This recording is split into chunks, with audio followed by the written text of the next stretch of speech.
Give you 30 minutes. You got it. 1 minute more, and we're coming in. That's all I need. You gonna take on all the movies by yourself there, sir?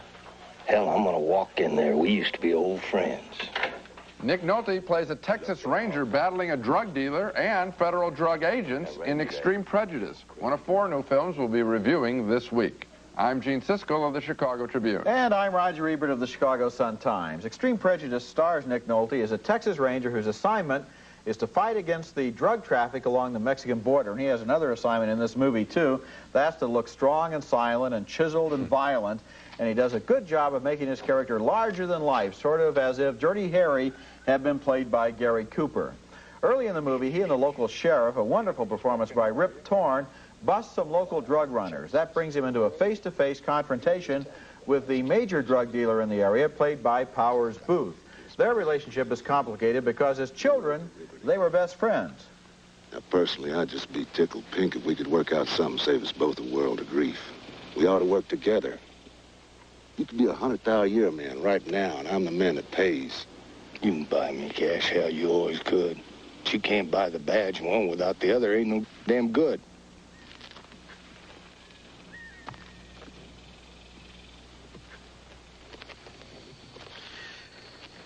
Well, what in the hell else we gonna do, partner? Shoot each other? There's another complication between the two men, and that's the woman they both love. She's played by Maria Conchita Alonso as a hot-blooded rebel who tells Nolte to shape up or she'll go back to that drug dealer. You think you're so big and so good, don't you?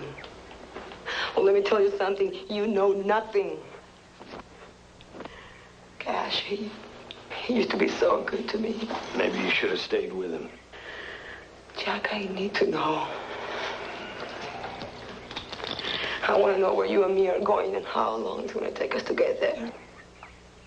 And another complication, a secret gang of U.S. Army veterans are operating in the area in their own war against drugs.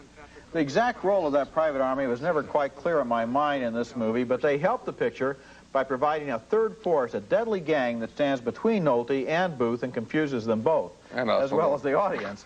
Extreme Prejudice was directed by Walter Hill, who specializes in violent buddy movies like 48 Hours, The Warriors, and Southern Comfort. This movie is in the Walter Hill tradition, which means that the story is not half as important as the style and the choreography of violence. But there are 3 strong performances in the movie from Nolte, Booth, and Alonso in the leads, and I already mentioned Rip Torn, and I had a good time. I had a very good time with the picture. I think your criticism is right on target. You remember when they were trying a couple years ago to revive the Western with pictures like Silverado? This, to me, is as close to a classic old Western as any picture I've seen in recent years. This is what Westerns were all about. These are larger-than-life characters. The Rip Torn character as a sheriff is fabulous. I wish he had lived a lot longer in the film. I'm sorry to give that away. Nolte's sensational. Powers Booth. This is what men are fighting about. You're right. This is a good All you have to do in this movie is take away the pickup trucks and the neon beer signs. And frankly, that whole gang. And or make it into some kind of a wild bunch, you know, and you'd have a Western. Yes. Just take away the drugs and make that into, well, we're rewriting the picture, but pork and beans. Okay, fine. It's a modern Western. A good one. And on that basis, it plays well. And weren't you surprised by how good Nick Nolte looked? He's lost a lot of weight. Yeah. I was surprised at how good. I was not surprised. I thought he was. I always liked him as an actor, and I love Rip Torn as an actor. Yeah, but he has a real presence this time. He's terrific. We like the film a lot. It's a great Western. It's a great modern Western. Next film. And here is a picture that is making its way slowly across the country, but that's okay because it's been playing in some towns for months as well as should. It's Maximilian Schell's unusual biography, Marlene, referring to the great star Marlene Dietrich. The documentary is unusual in that Dietrich stipulated that she would not allow Maximilian Schell to photograph her as she looks today. So we just hear her smoky, strong voice. And it makes the film command, oddly enough, our imagination that much more intensely. Shell mixes vintage prints of Dietrich's films and her concert appearances. Here she is on stage, and then again in Destry Rides Again. Tell them my sight. Tell them I cried. And tell them I died of the same. And when I die, don't buy a casket of silver with the candles all aflame. Just see what the boys in the back room will have, and tell them I sighed, and tell them I cried, and tell them I died of the same. Shell does manage to get her to name her favorite film, tough question. The Devil is a Woman she picks, and he wants to know why. Good. You are giving me questions that cannot be answered in 2 minutes. But you put it down on your list. You said on the list, the best film MD ever made. So why you think it's the best film? You said you would... You should have a stopwatch. You would... You should say, I will have 4 minutes out of this and 5 minutes out of that. Well, I have minutes for this out of answer, this. I have What? 32 seconds. So I give you 32 seconds to tell me why you think this is the best film. 1, 2, 3. Because it's the best film. Tough lady, and he really has to work to get this interview, but he does get a very good interview on film, even without her face today. Marlene Dietrich, to most people, if they know her at all, is simply the leggy star of the Blue Angel singing Falling in Love Again. Well, here she reveals herself as an energetic actress, as well as a powerful human being. See this film, and you'll want to start renting some of her movies, especially that cowgirl picture with Jimmy Stewart, Destry Rides Again. And that's exactly what happened to me. I saw this film, and I went out, and I rented The Blue Angel, and I rented Morocco, and I rented Destry Rides Again. I Can't Find the Devil is a Woman.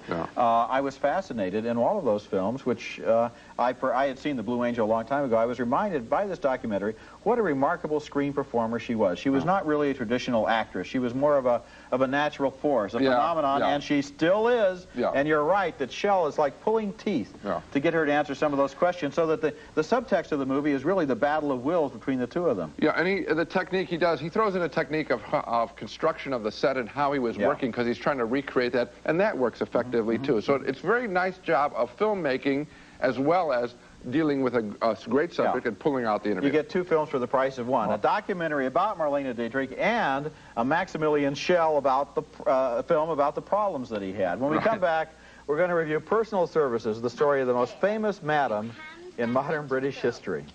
Don't pay the girl. Our next movie is named Personal Services, and it's inspired by the life and adventures of Cynthia Payne, a woman who's unknown in this country but has become a folk hero in England, where she's been arrested twice for running a red light house that catered mostly to old men who enjoyed hot tea more than hot times. Julie Walters stars in the movie as a hard-working waitress who invests in real estate and discovers there is more than one way to pay the mortgage. The rent, Miss Painter. It must be paid, one way or another.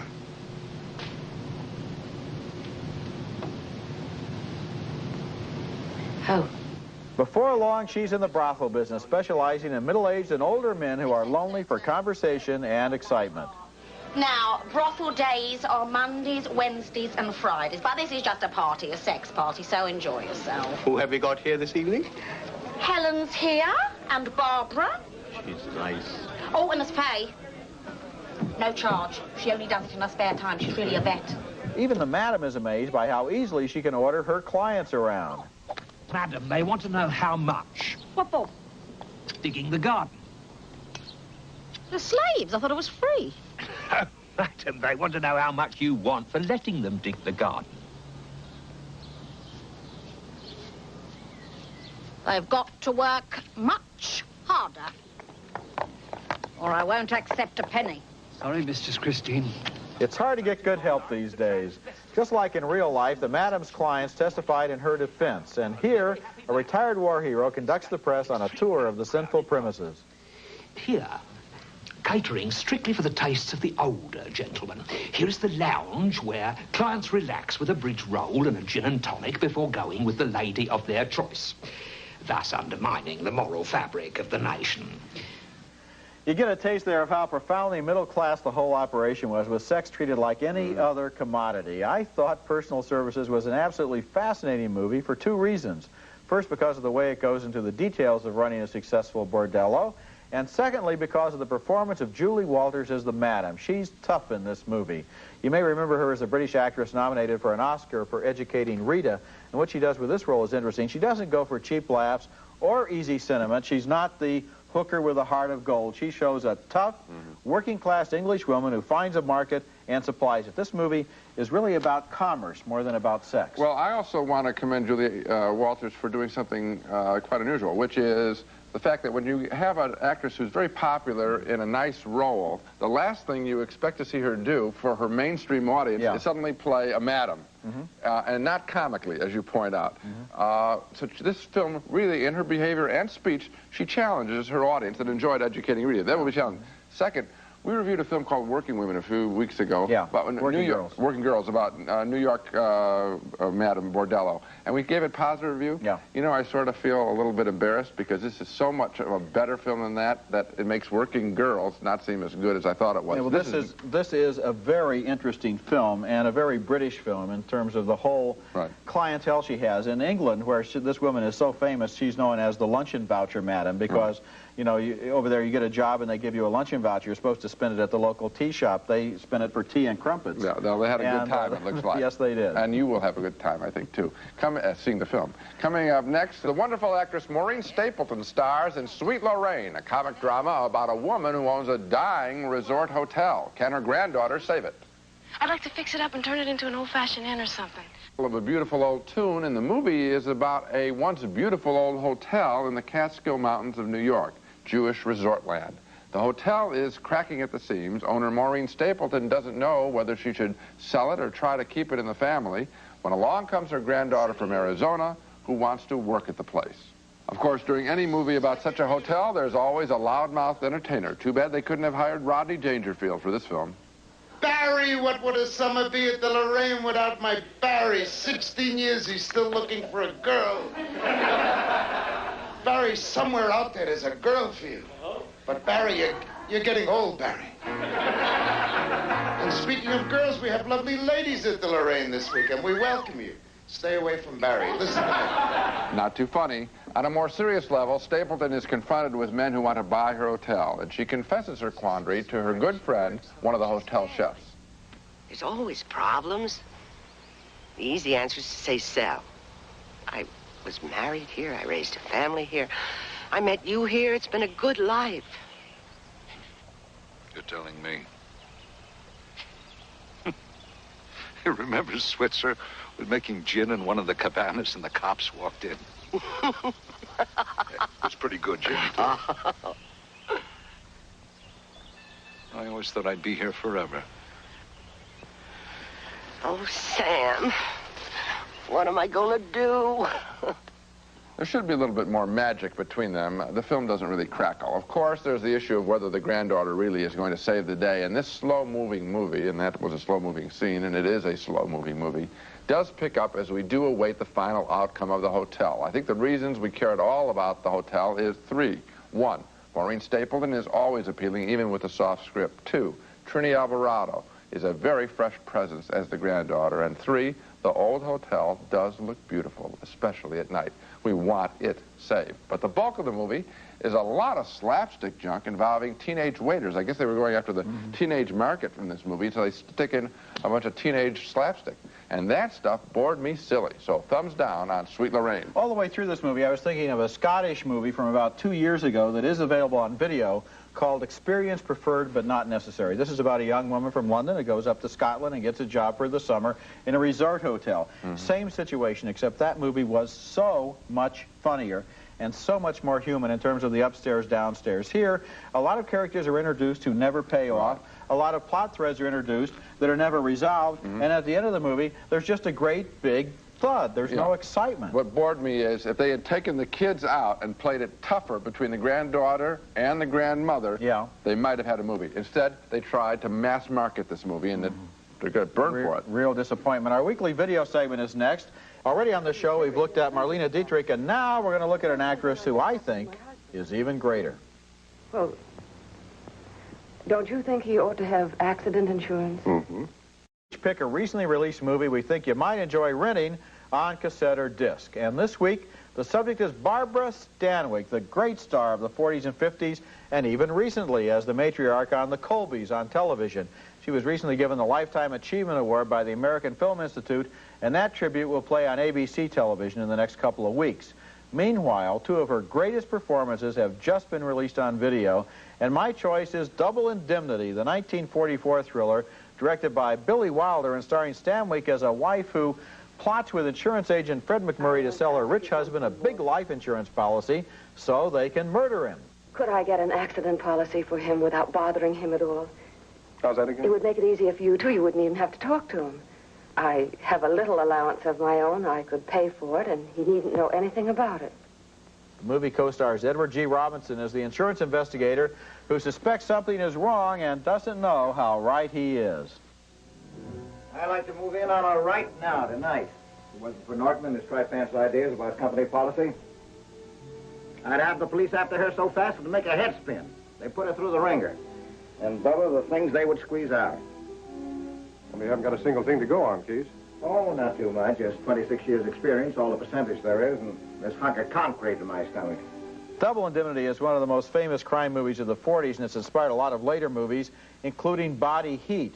What I especially liked about it this time around on video was the offbeat way the relationships are handled. Fred McMurray in this movie really loves Edward G. Robinson more than he loves Barbara Stanwyck, and the whole movie is a flashback as he tries to explain to Robinson why he did what he did and let down Robinson. Well, what's amazing is I love to see this woman dominate this man. I love the battle royale between Edward G. Robinson and McMurray. McMurray knowing that he has really stepped into it. This is one of the great films of all time, period. And even though Double Indemnity is one of my all-time favorite movies, so is my next video pick, Barbara Stanwyck's The Lady Eve, brilliantly written and directed by Preston Sturges, a screwball comedy and love story from 1944. The same year, 2 movies in 1 year. She's a very underrated actress, I must say. Barbara Stanwyck in The Lady Eve plays the daughter of a card hustler who cheats rich men aboard ships, including, in this case, Henry Fonda. And here's an early scene with Stanwyck sort of feeling sorry for swindling Fonda, the one he's about to receive. Well, I haven't been quite as lucky tonight as usual, have I? You don't know how lucky you've been. The Colonel has been drawing wonderful cards. I believe it's my deal. I'm sorry. I guess I haven't got my mind on the game. I noticed that. How much are you behind? Oh, about $3,000.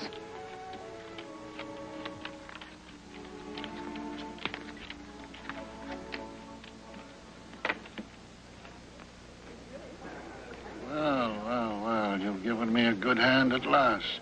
I'm glad you like it.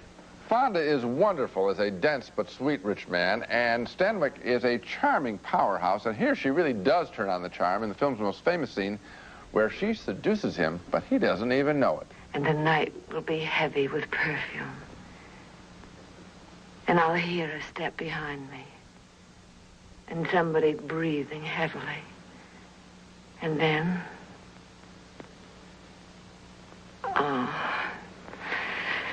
Oh, you better go to bed, Hopsy.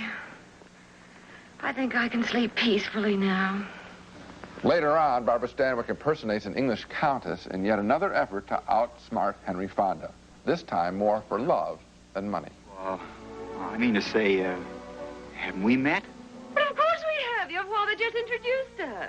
I think if you see this film, Lady Eve, I think it will do 3 things for you. 1, it will rejuvenate your opinion of Barbara Stanwyck. 2, it will let you know that Henry Fonda is a terrific light comedian. And 3, if you don't already know it, you will now know a name of a great director, Preston Sturges, who made great, witty screwball comedies. I wish he were alive today. We need him more than ever. I enjoyed this film so much. It's just one delight after another. And starting with the electrifying scene, which goes on and on and on, where she's running her fingers through his hair. That sets up the erotic charge that goes for the rest of the movie, and then they play the comedy against it. And the movie has one of those great last lines, just like in the front page. Fabulous last line. 2 great movies. Okay. And they're brand new on video. Now let's take another look at the movies we reviewed this week. We agreed on Extreme Prejudice, the high-voltage thriller with Nick Nolte and Powers Booth. 2 thumbs up on that one. And 2 more thumbs up for Marlene, the fascinating documentary by Maximilian Schell. And 2 more thumbs up for Personal Services, the hard-boiled drama about England's best-known madam. But we didn't like Sweet Lorraine, the shapeless, sentimental saga about real estate in the Catskills. 2 thumbs down on that one. Saw some good movies this week. I think maybe the sleeper is Personal Services because it might even sound and look like a different kind of movie than it really is. And I think that I wonder if they can find it in their town is Marlene, because it is really good. An Extreme Prejudice, an old-fashioned Western. That's it for this week. Next week, something special. Roger and I will review previews of coming attractions, the so-called trailers that Hollywood uses to sell its movies. We'll compare trailers from classic films like Psycho to new trailers for the yet-to-be-released Beverly Hills Cop 2. That's next week. Until then, the balcony is closed.